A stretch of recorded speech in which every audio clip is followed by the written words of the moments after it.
I know that everyone knows I'm a stickler for time, so I'll get started now as people start joining us. I am Tracy Powell, the founder and CEO of the Pivot Fund. I want to welcome everyone to today's important conversation. This is an important conversation for the Pivot Fund, as well as those who are joining us today as we go through our own board building process. So I will be behind the scenes taking copious notes. Today, you are in the very capable hands of Jamaal Glenn, the board chair for the Pivot Fund. Um, we want to thank him and our panelists today, as well as our sponsors, the Reynolds Journalism Institute and the Knight Foundation, for sponsoring today's conversation. And with that, again, I'll give us a few more minutes, but I want to go ahead and turn it over to Jamaal. Thank you, Jamaal. Thank you, Tracy. I'm incredibly excited to be here today. Hello, everyone. My name is Jamaal Glenn. We're about to have an incredible conversation, and I couldn't be more thrilled to be here moderating it. I am the chairman of the board of directors at the Pivot Fund. I am also an entrepreneur, an investor, university professor, and writer. But I come to this conversation today primarily from the perspective of a longtime board member. In addition to the Pivot Fund, I serve on the board of local independent online news publishers, which is the nation's largest membership organization for independent news publishers. And the place where I've spent the last couple of years working really closely with Tracy and where I've come to know her. I've also served on the board of a number of other non-media, nonprofit organizations. But today we're really lucky to have people on this panel who have deep expertise in leadership and fundraising for nonprofit news organizations. This conversation is hosted by the Pivot Fund and sponsored by the Donald W. Reynolds Journalism Institute at the University of Missouri. Full disclosure, I am a University of Missouri journalism school graduate. And the conversation today is really inspired by our sincere interest in having BIPOC news publishers and executives foster better relationships with their boards, and our hope that they can activate these crucial relationships, stakeholders, to work on their behalf. So without further ado, the name of the game here, the question in front of us is, how can we turn our board members into fundraisers? We are seeking tactics and advice. And in that spirit, we are joined by two incredibly remarkable individuals who can help us out. The first is Kyra Kyles. She is the CEO of YR Media based in Oakland, California. YR Media works with BIPOC content creators between the ages of 14 and 24 and provides immersive media arts education, mentorship support, and paid career track employment. Kyra joined YR Media in 2020. Prior to that, she worked in philanthropy at the Field Foundation, where she oversaw their media and storytelling portfolio. She is also a past editor-in-chief and senior vice president at Ebony. Welcome, Kyra. Thank you so much for having me. So excited to be here.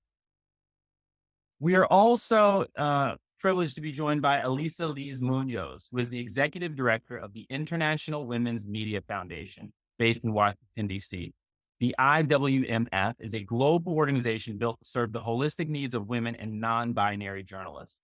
The IWMF provides reporting opportunities, fellowships, grants, safety training, and emergency aid. Elisa has led the IWMF 2013, has been with the organization for almost decades.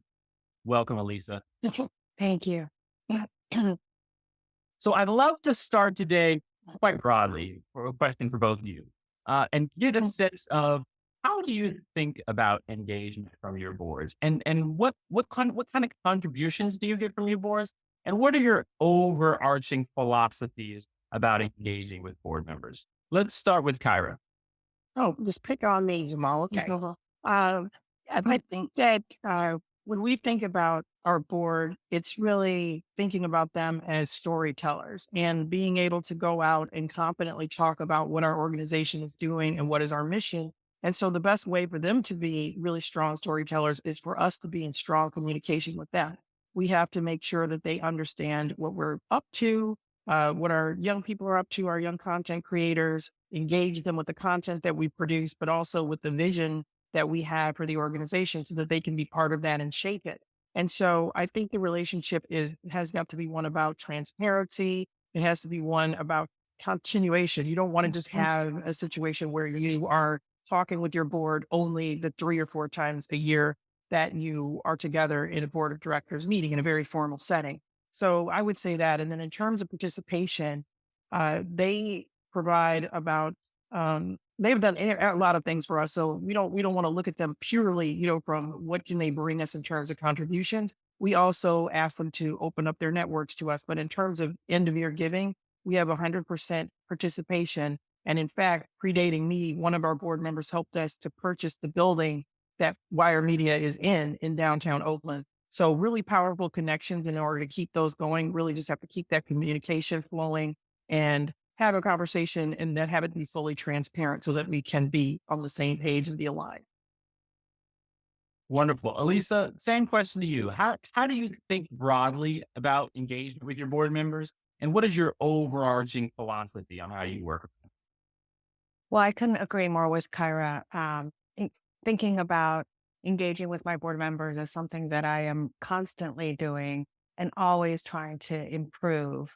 And that constant communication is really important.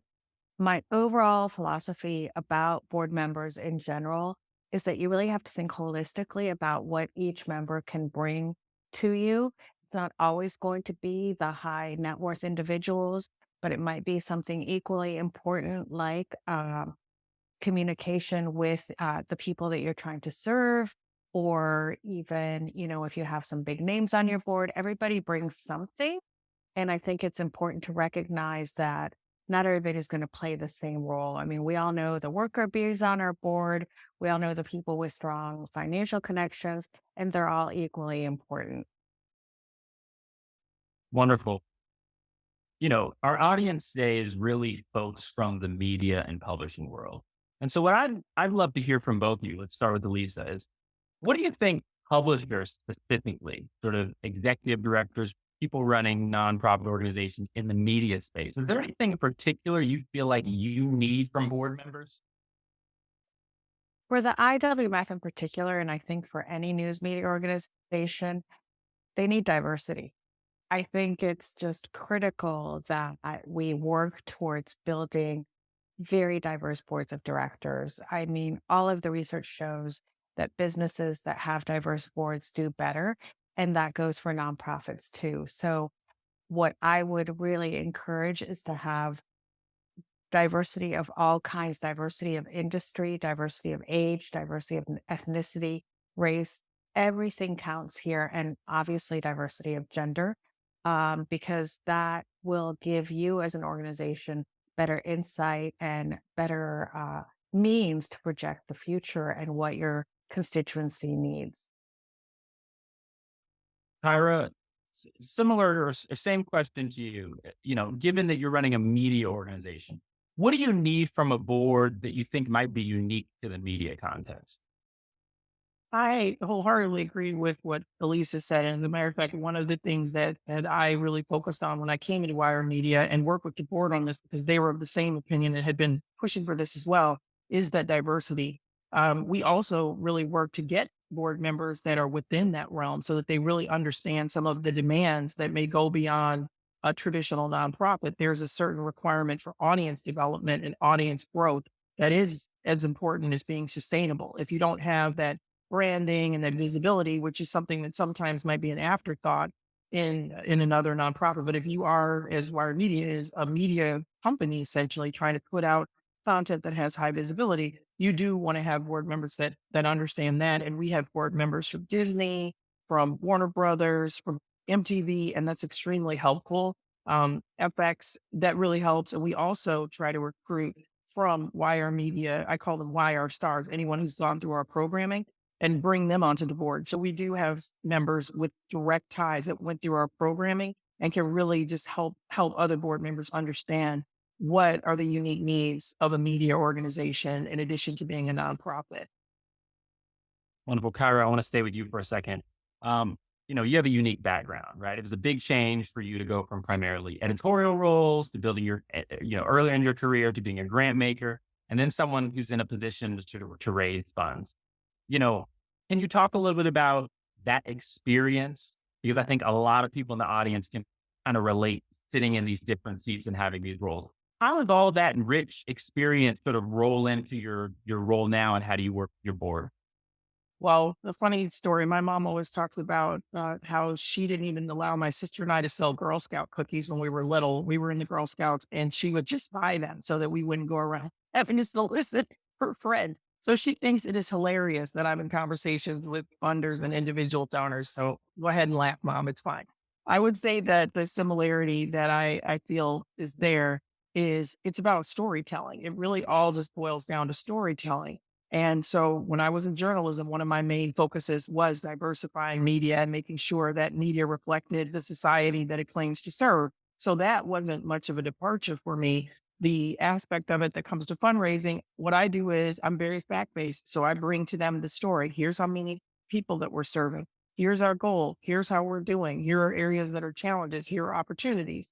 This is our reach. So it really isn't much different. I just take the elements of my career that deal with how to, influence audiences, how to bring them the information in detail that's important. And then I think what really makes it great for me is that this is something that I've always been passionate about. When I started out my career as a TV reporter in Danville, Illinois, I was always actively involved in the National Association of Black Journalists and other BIPOC chapters, engaging with them. And so bringing all those things together is really what my role is at Wire Media. So I don't really look at it as a way of, I'm out here and I'm just trying to raise funds. I'm trying to raise awareness. I'm trying to bring people together. And so I look at it in a very holistic way. And I think that's what makes it all kind of come together in one important initiative. Elisa, you spoke a moment ago about the importance of diversity on your board. In pursuit of that diversity, you've managed to attract some journalism luminaries to your board. Suzanne Malveaux, Andrea Mitchell, Nora O'Donnell. Can you talk a little bit about how some of these big journalism names help in your development process? And what does it take to get people like that to, give their time to your board? Well, I'll start with the question of how you attract those kinds of luminaries onto your board. And I think it is exactly what Kyra said. It's about storytelling. You demonstrate to them that what you're doing is unique and is something that they want to be associated with. Supporting women journalists may sound like an easy sell for other women journalists, but not always. There are other organizations, media development organizations, doing a lot of similar work, but you really have to demonstrate your niche and why it is that you're unique. And I think that is what helped us bring on those individuals and also who was there before them. I think a lot of attracting board members is giving them the opportunity to be with their peers or to be a part of something with individuals who they might not cross paths with otherwise. So I think that you have to make it attractive to individuals to be on your board as well. And how do they help an organization? Well, I think we all want those big names attached with our organizations just because of the reach that they bring. And one thing that's critical is that they might be on your board, but you have to make it easy for them to share your story. So it's not just having an attractive story, an interesting story, which is obviously critical, but it's figuring out the various ways that makes it easy for them to share those stories and to share your messaging. And we spend a lot of time uh, experimenting with various ways that we share our stories with our boards. And there's not just one answer. You have to be diverse in the way that you approach storytelling and sharing sample tweets or inviting them to be part of a Facebook story with you. So it's just a constant exploration of the different ways that you can engage. I really love that point around almost putting yourself in their shoes, how to try to understand what makes it attractive to them to join the board. Too often I find myself talking to sort of nonprofit executive directors who are very sort of focused on what is it about the organization. And oftentimes I feel like they miss other things about their organization or their board that might attract board members. So in that spirit, I want to pivot a little bit to recruitment, right? Recruitment's a tough thing, and I'm sure everyone here is thinking a little bit about it. Elisa, let's stay with you for a second. Can you talk a little bit about, you touched upon recruitment a second ago. Could you talk a little bit about how do you think about recruitment and how much of your time do you spend on it? Are there particular tools in addition to the ones you just mentioned that sort of you like to use when recruiting board members? Well, I think often other board members are a great tool for identifying potential peers or individuals who they think would be great board members. But I think it's also important to reach outside of your board and really think outside of the box and look for individuals who haven't been tapped by your peers for their boards. For example, I think if you look at the board members of many organizations, you see them popping up in almost every media group that does similar work. And I think it's really important to engage outside of that. I mean, it's not that sexy. We're just constantly building a list of individuals who we come across. And then we do try to find those connections with our board members. There's nothing like the personal connection to entice somebody to come on board. And so that's the strongest way to recruit. But if you have to do a cold recruitment, we always have it's a long game. It's like fundraising, it's a marathon. So maybe we've invited somebody to our Courage in Journalism Awards event for 3 years and they've come. And then we kind of have this, oh, they really do care about what we do. Let's go ahead and invite them. But we're thinking about this, 3 years out and keeping people in mind who have come to our events or who have been donors. And again, it's just a constant evaluation of the media landscape and the philanthropic landscape and the business landscape. Kyra, share with us some of your tools on recruitment or your general philosophy. How do you go about doing it for YRU? I definitely agree with Elisa that referrals are really powerful. Getting someone that people already know are in their orbit is extremely important. And then you also have somewhat of an internal vouch for that person. So some of the ways that we've successfully recruited board members is through obviously our other board members who are great and they really know the work and what the anticipation, the expectation is. So that's important. We've also gotten some great referrals from staff. As I mentioned, we reach out to our alumni. We look at where they're going. We have some great alumni at wonderful places, Vox, New York Times, Washington Post. So if not them, who in their orbit do they think might be someone that would really be aligned with our mission? And I think that I'm a big Flipboard fan. So I will read articles. And if I see someone that's doing something incredible and it really lines up with what we're interested in doing in the future in Wire Media or what we're currently doing at Wire Media, I will definitely do a cold reach out. And as Elisa said, it may be somewhat of an uphill climb because this is someone that you have to get to know, invite them to events. But one of our board members that we were able to track her being in, and I'm so excited, came out to see one of our young people's documentaries they produced and was really moved by it and then was interested in learning more. So I think there's not a one way to do it, but I also do read media and try to see if there are people that are doing amazing things, for example, in the STEAM field, because we work with that, or in the design field or the journalism field and try to acquaint them with the organization. So I want to get tactical for a second on this idea of recruitment. Let's stay with you, Kyra. Where does the board recruitment responsibility lie with? Do you have a board recruitment committee or board development committee?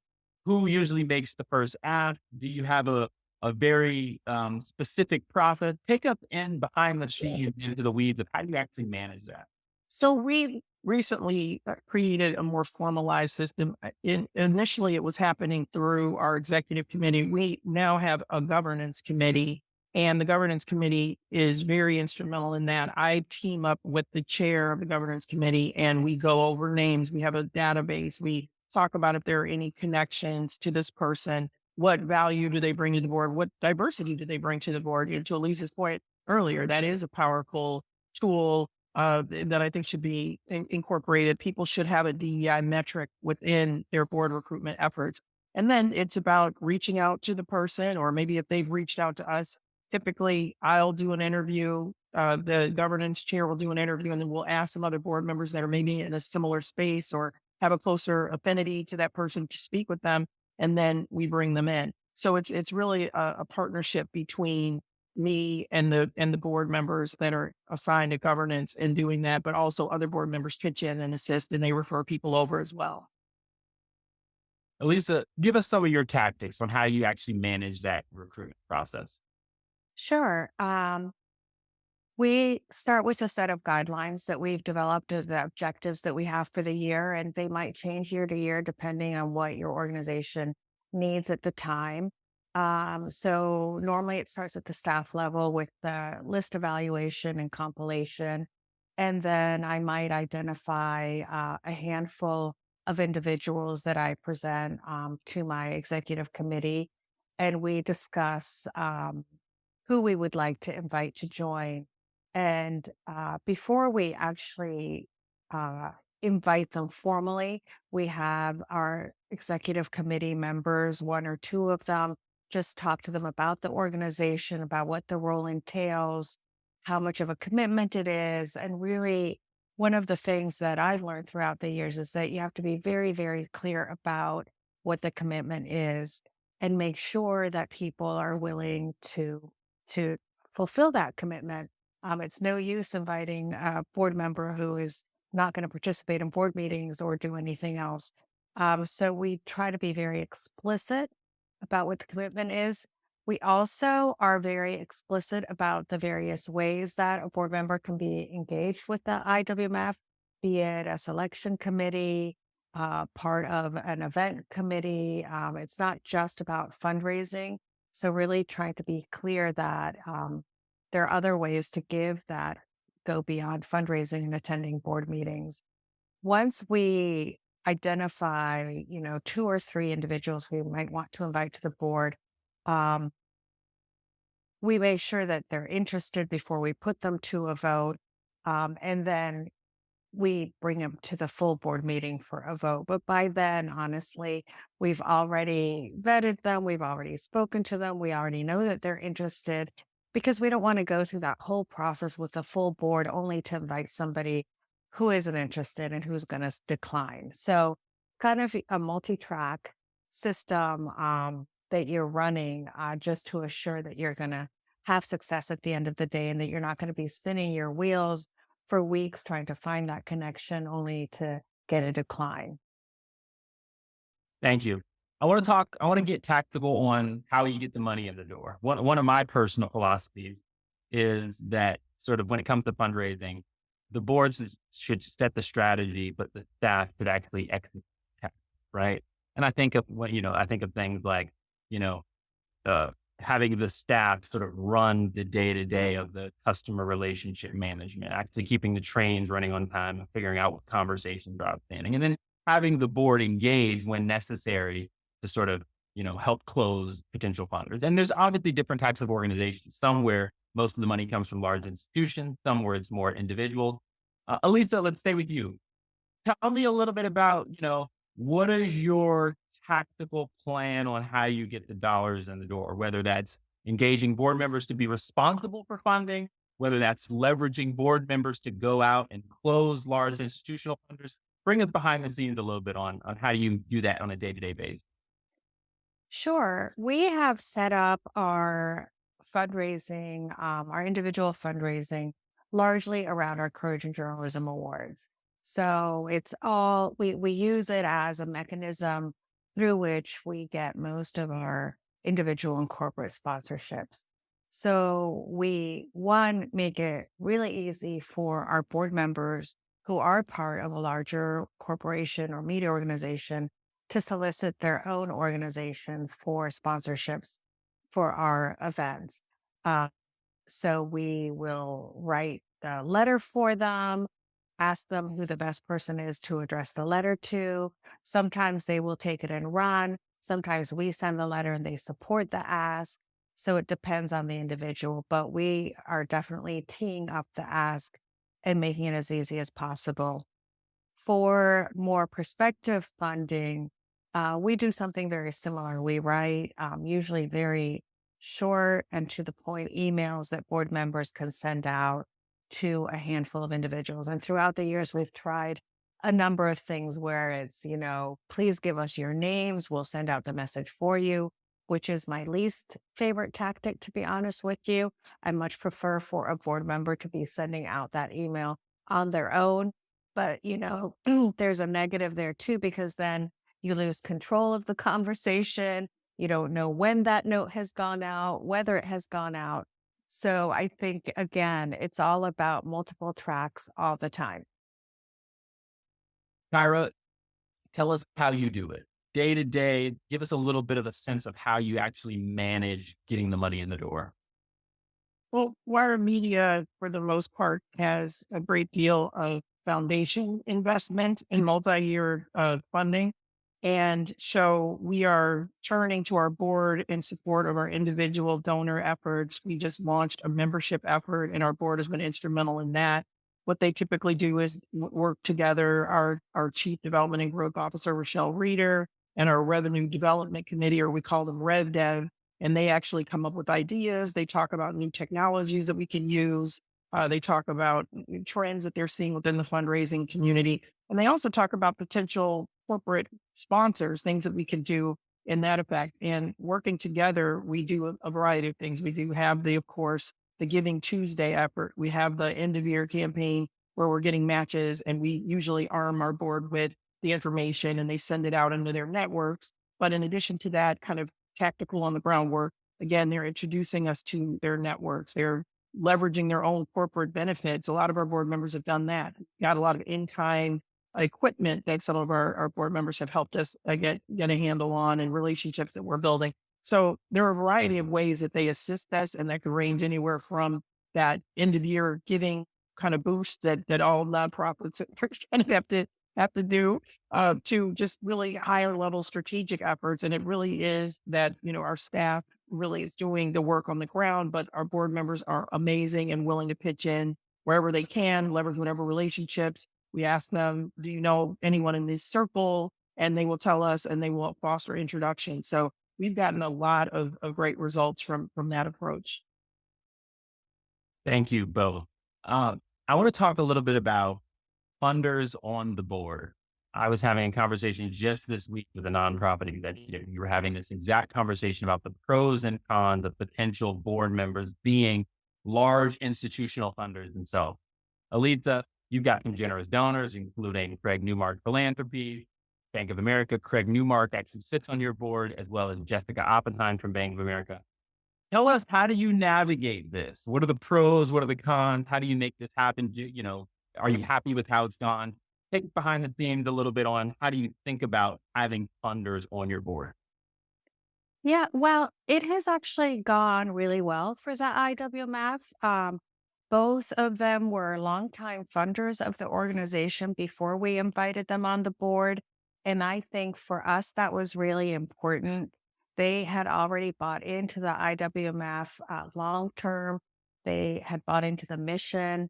And we feel that having them on the board obviously strengthens our relationship with them. It's very different with Bank of America than it is for Craig Newmark to be the actual individual versus, somebody from such a large corporation. But it's for us very valuable to have somebody in Bank of America. Jessica is a great advocate for us. And when you're talking about an institution that's as large as Bank of America, I think it's really critical to have somebody there who understands what you're doing intimately. Jessica's on the selection committee for the Courage and Journalism Awards. And she, does so much research about these awardees and becomes so vested in their stories. You couldn't have a better advocate. So I think that's really important. With Craig, he has supported a lot of our work to support working with journalists to combat online violence. And I think it's really important for him to hear about our work on a regular basis. And of course, like Kyra, I'm constantly in touch with both of them, not just 4 times a year presenting our programs. So having that ongoing conversation with some of your biggest donors, I think is really important. Kyra, how do you think about this intersection of funding and board, and potentially having funders on the board? in the past, Wire Media, and I think at that point it was known as Youth Radio, did have a funder or funder representative on the board. That hasn't been the case since I've been there.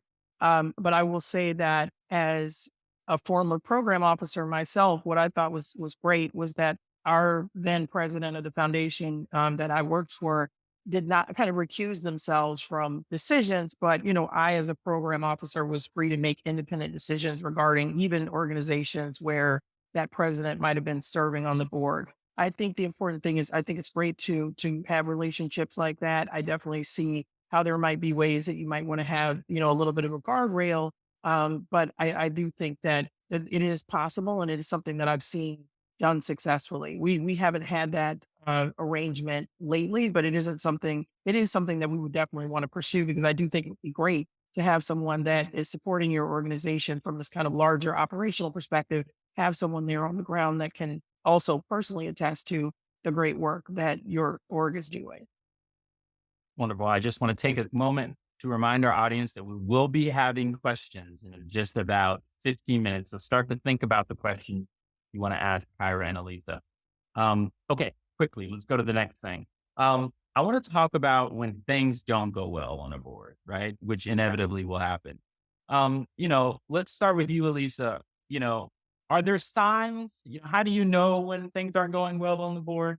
That could be broader board performance, that could be interpersonal dynamics, or that could be an individual board member who's underperforming.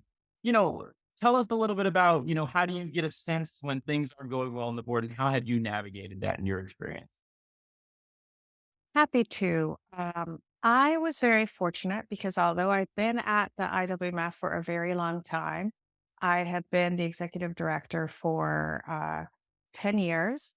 And my predecessors did a lot of the work of professionalizing the board. We were a founding board of directors. And I was a staff member when we had a founding board and all of the issues that come along with a founding board, as you probably know, but I can just say there's a lot of sense of ownership and a lot of lines crossed between implementation and strategic oversight. And so they were able to level set expectations of early young organization board members, kind of like a tech company when they go from being a startup to being a formal corporation. So I would say that that's something that especially young nonprofits have to look out for and really handle the transition in a graceful way. Because at the end of the day, what I always keep in mind is that these people are volunteers and they are doing you a service.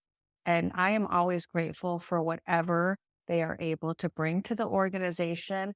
And, I understand the word underperforming, but I'm very realistic, I think, that I know that I'm not always going to get the same kind of interaction all year round or even year to year. These are individuals that change careers. And so I know when somebody has started a new job that I'm not going to get the same kind of interaction with them that I had the year before when they'd been at their previous job, for 5 years. And it's different. So I give a lot of leeway for the different kinds of interactions that I have with my board members.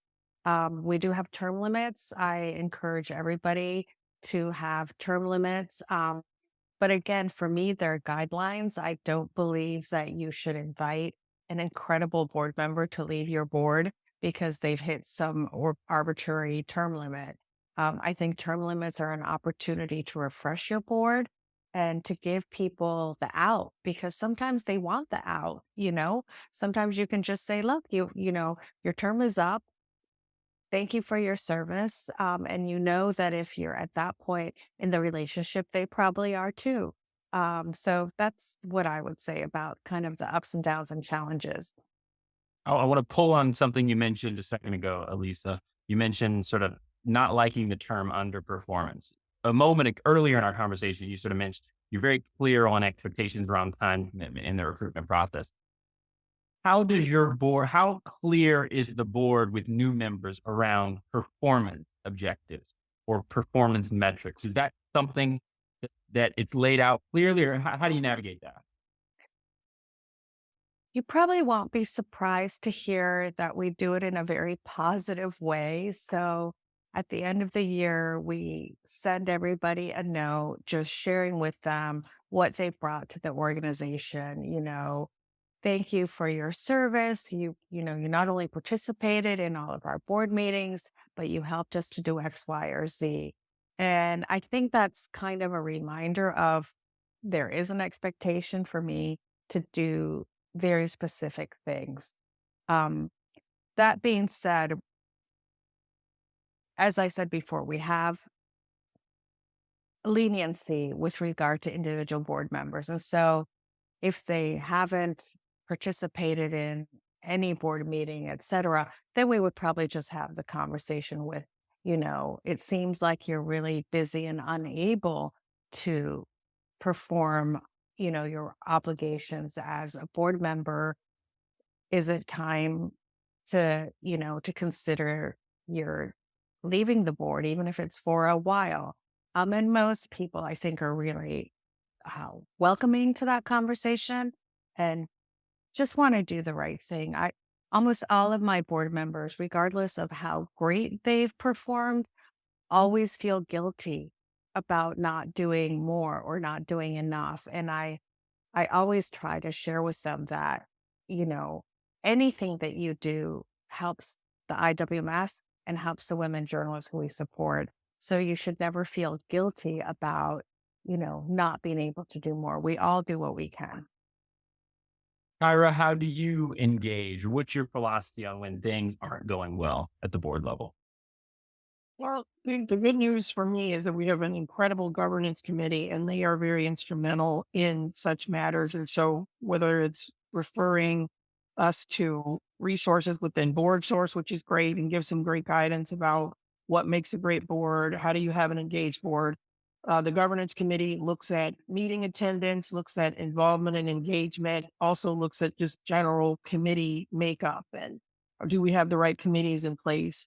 And they've really been instrumental in steering conversations. We do surveys asking members, like, for example, we did implement our own term limits and we asked members who've been doing incredible service for long periods of time, how are you feeling? How many more years would you like to be of service? Would you like to move into an advisory position? Because one of the things that I think is also important is that it doesn't have to be an all or nothing proposition. If someone may not have the time or the capacity to be active in attending our board meetings or being involved in certain activities, perhaps they would be willing to be an at-large advisor. And there's certainly a great deal of use for that in an ad hoc, one-off sort of way. And so by not severing ties, but creating space for there to be something beyond either being on the board or off the board, we've had a very positive response from members who, as Elisa points out, life changes. You get that new role or you are serving on another board and that takes up some of your time. So we always want to be responsive to that because also, as Elisa said, we have to remember that this is a gift. This is a donation, this time, the generosity of being willing to leverage your networks, of being willing to work through business challenges or operational challenges. So we always want to be grateful and we always want to be respectful. Thank you. I totally agree with that. Can I just add? I think it's really important. You mentioned the governance committee, and for me, it's my executive committee. It should never be staff members that are having these tough conversations with board members. Agree. Not even the executive director. Yeah, it's a peer-to-peer interaction. Exactly. So I just wanted to make sure we made that point that you, as an executive director or a CEO or whatever, should not be put in that position because that is an unbalanced power dynamic. And you should be engaging with your other board members to handle those kinds of conversations or any issues that come up with other board members. Thank you. I think for that last point, Elisa, I think that remembering the sort of fiduciary roles of the board and the executive director are important to remember in not only these circumstances where things aren't going well, but sometimes when, when things are going well, it's just remembering those roles. Okay. So we've talked about, getting, how do you get folks on your board? We've talked about, a little bit about how do you activate them to get the dollars in. We've talked a little bit about how do we deal when things aren't going well. Can you talk a little bit about, and Kyra, let's stay with you for a second, about how do you think of crafting the board experience, right? You got these really talented people on your board. As you both have mentioned, they're volunteering their time. They're helping to bring dollars in the door. How do you think about making the experience one, they are learning from it and getting something out of it, and then it's meaningful to them? I had the pleasure a few months ago of meeting a bunch of board members who I've been on board with for a couple of years in person for the first time. You all came together, and it was such an enriching experience. I came away feeling like, that the time we spent together was worth all of the previous board meetings over the last couple of years. Talk a little bit about how do you think about crafting the board experience itself? Well, I love that you said that, Jamal. We're in the same boat and unfortunately haven't had that opportunity just yet, but that is the plan for Q1 is to bring board members together in person because the pandemic, I started and then 5 weeks later we were shelter in place. So there are some board members I have never met in person, just a handful that I was able to meet that were local. I do think that in-person contact is very important. We've also had the experience where because all of our programming has been remote, it has been more difficult for board members who are accustomed to being able to come into Wire Media and seeing our students working or seeing our youth employees reporting or designing or producing music in the studio. You lose some of that. And so what we try to do with the virtual experience is really bring them in. And when they're a new board member, we invite them we have executive team meetings. They come in, they hear from our executive team leaders. What are we working on? What are the main focuses? We try to talk with them about maybe which committee they might be interested in joining based on their own interest, expertise, and the conversation that we have about that focus. They have a board buddy, somebody who helps kind of guide them through the process that's been around for a while. And we actually today and tomorrow we're having our share out sessions for our young people that have started with our education process. They do kind of a show and tell, although it's much greater than that. And so board members are going to be attending virtually and some are going to be attending in person for the first time in the last 3 years. So I think it's an evolving process. You want to find out what are board members interested in learning beyond the mission statement and looking through the financials and all that good stuff. What are they most interested in learning about? What are some ways that you can kind of immerse them into some of the things that staff is doing? And that's something that I'm always trying to think about. We also engage them through a board bulletin that informs them each month of what's going on so that there's a connective tissue between the board meetings. But as things start to open up again, that is, I think, a challenge for me because as a newer CEO coming in and for the last 3 years being fully in a Zoom box, now I have the opportunity to kind of think of what are things beyond what we've currently done that can really bring our board members into what we're doing and excite them even more about our mission. Thank you, Elisa. You've mentioned some of this stuff throughout our conversation, but just tell us a little bit more about how do you think about the board experience itself? Yeah, absolutely. Well, everything that Kyra said, 100%. What we're always thinking about our board meetings in particular. That's obviously when we are engaging with the majority of our board. We have started to have in-person meetings. We have a lot of board members in Washington, D.C., and a lot of them in New York. And so we alternate to give everybody an opportunity to be in person, and those who cannot travel participate by Zoom, and that works out fine. We have the perfect technology to do all of that now. Another thing that we've done recently is really trying to infuse board meetings with discussions and conversations rather than just talking at board members. So in addition to that experience of meeting the people who we serve, which, Kyra does through access to their space, what we've been doing is we open our board meetings with what we call a mission moment, where we invite individuals from our network who have participated in our training or who have received a grant to present to the board what they have been doing. And that's always a great moment. And in addition to that, which sounds like we're taking a lot of time out of the board meeting, not working on business, but is so important, is that we've been inviting guest presenters to come and discuss something about the industry that we know everybody is grappling with themselves as board members. So we had somebody talk about mis and disinformation and how they're dealing with that. And it gave board members a great opportunity to talk about their own experiences in their organizations and to ask questions. We had somebody at our last board meeting just a couple of weeks ago talk about what are we going to do about Twitter. Are we leaving Twitter? Are we staying with Twitter? What are the pros and cons? Why are we staying? Why should we leave? And that was also a great conversation. So, really thinking beyond our niche of women in journalism, which obviously is what the rest of the meeting is focused on, and thinking about the industry as a whole and what are the conversations that our board members would be interested in that impact our work directly but that maybe are just a little bit outside of our niche area. And I think that that really gives back to board members. I'm always thinking about how can I give back?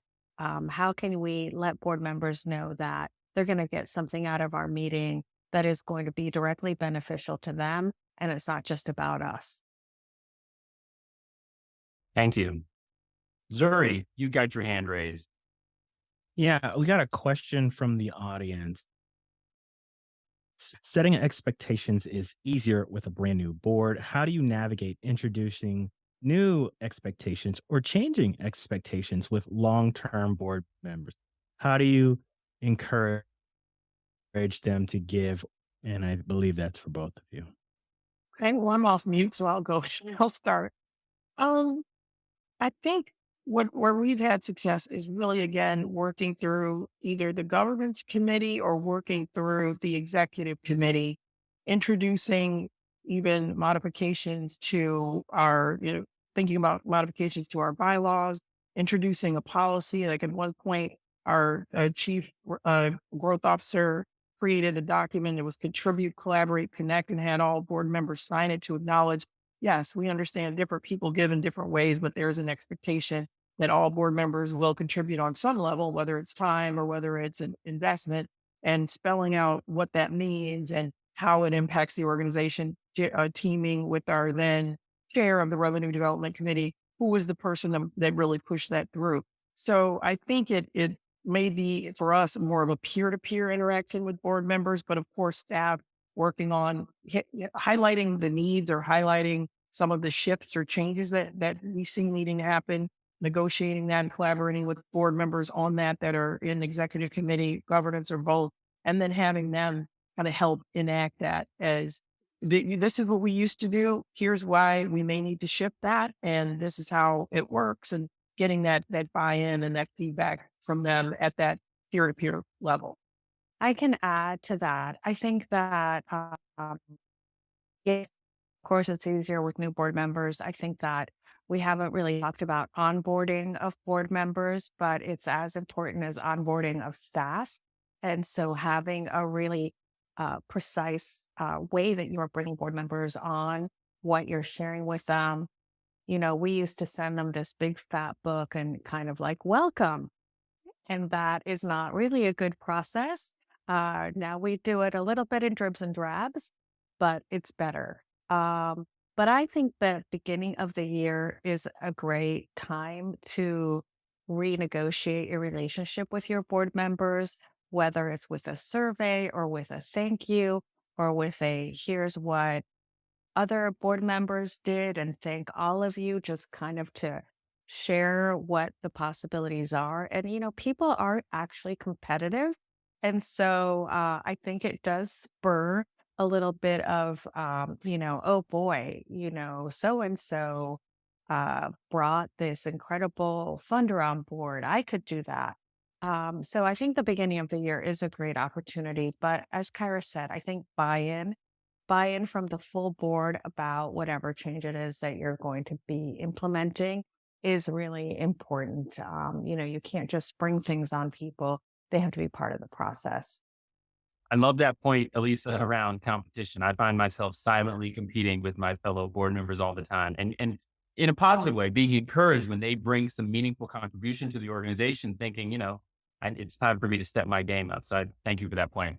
You know, a few moments ago, you brought up this point, Elisa, around, when we're having tough conversations with board members or they're rolling off, that needs to be another board member. It sort of needs to be a peer-to-peer interaction. And that for me sort of reminded me that, there's very specific roles that the board has as a governance body that are quite distinct from what you as sort of like the person who's running the organization and overseeing the staff. And I think a lot of these questions I've been asking two of you as though these are things that you necessarily do. But I think quite frankly, some of these things are the responsibility of the board to do for itself. Do you mind just sharing a couple thoughts? I'll start with you, Elisa, and then here, Kyra, would love to get you in. Talk a little bit about that dynamic, those distinct roles, and where how have you navigated when those roles get blurry, or when the board isn't doing what it needs to be doing, or when they're doing it and it sort of rubs up against how you see things. Just give me a little bit of sense on like these two roles and the intersection of them, and how you navigate that dynamic. I'm very fortunate, and I'm sure Kyra is too, that the board members and especially the executive committee are very aware of when they're the ones that need to be communicating with the rest of the board.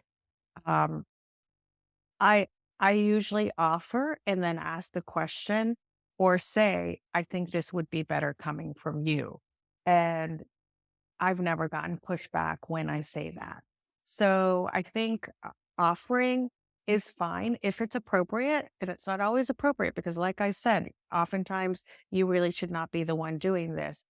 But but when I do suggest that I think this would be better coming from them. So, for example, if we're doing our fundraising for our Courage Awards, and board members are taking a really long time to submit their pledges, I don't want to be the one to send that reminder. It's a lot stronger and better coming from board members. So I think it is a fine line, but it's one that if your board isn't clear on it, it behooves the executive director or head of the organization to say, hey, I think this is better coming from you.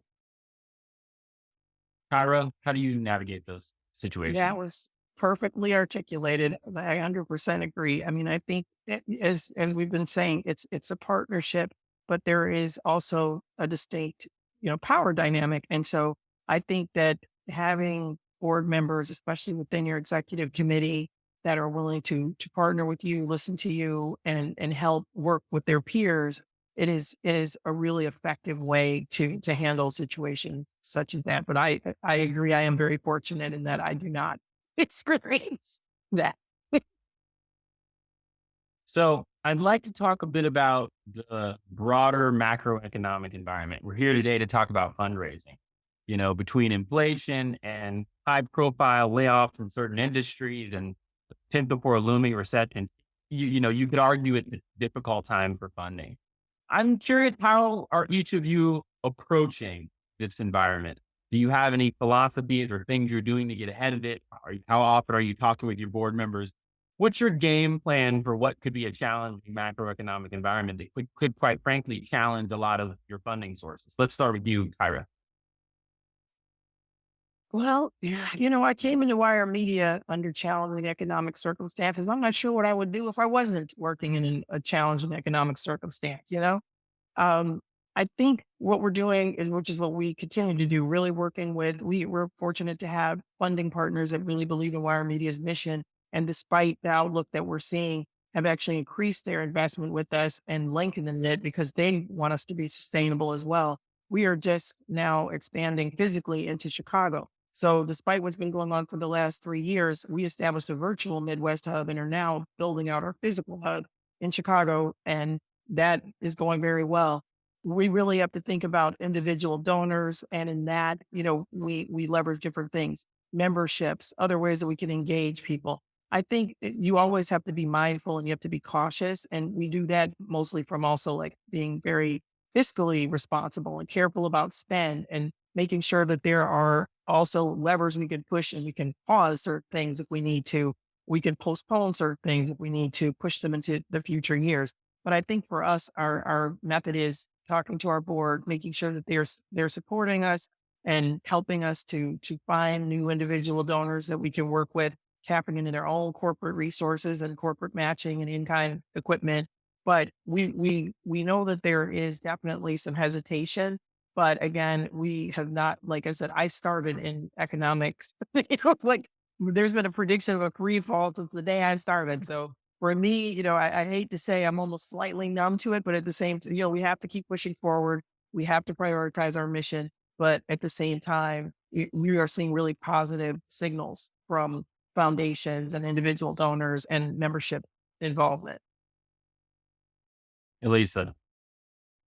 Yeah, I agree with everything that you've said, and including that I don't remember when there haven't been dire predictions one way or another. I mean, the IWMF has traditionally, and I mean, way back before I was the executive director, been reliant on sponsorships from media organizations, and obviously they have been in decline for many, many years. So while most major mainstream media organizations do support the IWMF, the amount of their support has definitely decreased. And so for me, it's like with your own personal financial investments, diversify, diversify, diversify. You have to have as many funding sources as possible. I mean, that's been one of our main goals at the IWMF in the last 5 years. And I think we've gone from, just a handful of funders to now, more than 25 funders, different foundations, different kinds of foundations, different size foundations. Um, and I think it's just really important, even when we have had, one major funder come in at an extremely high level. For me, I tell people, I mean, I was thrilled for about a minute and then I was panicking because I knew that I had to offset that high level of support with a lot of other support because it just caused such a huge imbalance. So I think diversity is great.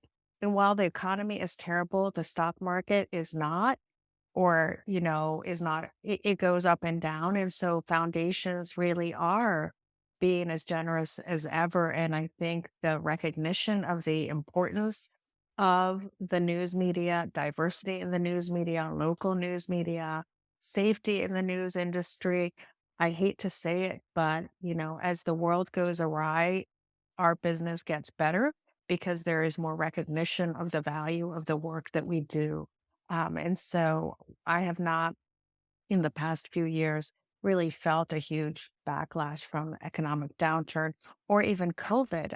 COVID led to huge donations being made to the IWMF to support journalists who were suffering from the impact of COVID on the industry. So we've been very lucky at the generosity of our sponsors and our funders. Thank you. I know we're getting close to time. Zuri had his hand up. I think we might have another audience question, perhaps. Yeah. There's a question for Kyra. Can you talk about your experience fundraising locally versus nationally? Are you now recruiting board members who can support case making with local donors? Can you talk about that difference there? Absolutely. We definitely have two different strategies going in terms of like the national and the local. I would say I could take the Midwest Hub, for example, and I'll do it quickly because I know we're short on time. But for the Midwest in particular, I'm from Chicago. I moved to Oakland for this role. So I do still have really strong connections there. But as I continue to live in Oakland, because that's where I want to be, I know that we're hiring for people on the ground who can make those connections with funders and really connect them to the work, because me speaking from a Zoom in Oakland is not going to be as effective as somebody who's actually there in the community at this time. And so we definitely have a lot of national support, which is really great. And they actually support local. They're supporting more of that space-based work. So we have them supporting space-based work, but when you're dealing with local or regional funders, it is far more effective, I find, to have people on the ground that can really tell our story. And we're lucky enough to have a great employee, Kathy Cheney, in Chicago, who has been doing a lot of that. And that team is going to be growing so that is not solely on her, because she's more editorial, but a powerful advocate for the work that we do. Well, I just want to say that I feel incredibly privileged to be able to have this conversation with two exceptional nonprofit leaders. And so I just, tremendous gratitude to Kyra and Elisa for your time, your voices, your experiences in our discussion today. I think everyone who's watching this now and who's watching the recording later will be better off because of it. Please check out the wonderful work of YR Media and the International Women's Media Foundation. They are absolutely deserving of your support. Please check out rjionline.org. See the other important programs that the Donald W. Reynolds Journalism Institution is putting together. Lastly, you can support the Pivot Fund by visiting thepivotfund.org or by checking out the Pivot Fund store and picking up some nice swag. You can find the link to the store in the chat. And before we go, I would love to pass the baton to Tracy Powell for one last word. Thank you so much. Thank you so much, Jamaal, Elisa, and Kyra. This has been an awesome conversation. I've taken plenty of notes, and I will have the replay of this video going all throughout the holiday because I got to watch it again and again. So thank you so very much. I want to thank Sir Barry for doing the back end production of this. Again, thank you. We also want to show our appreciation to our sponsors, the Knight Foundation and the Reynolds Journalism Institute. I want to wish everyone happy holidays, and we will see you next year.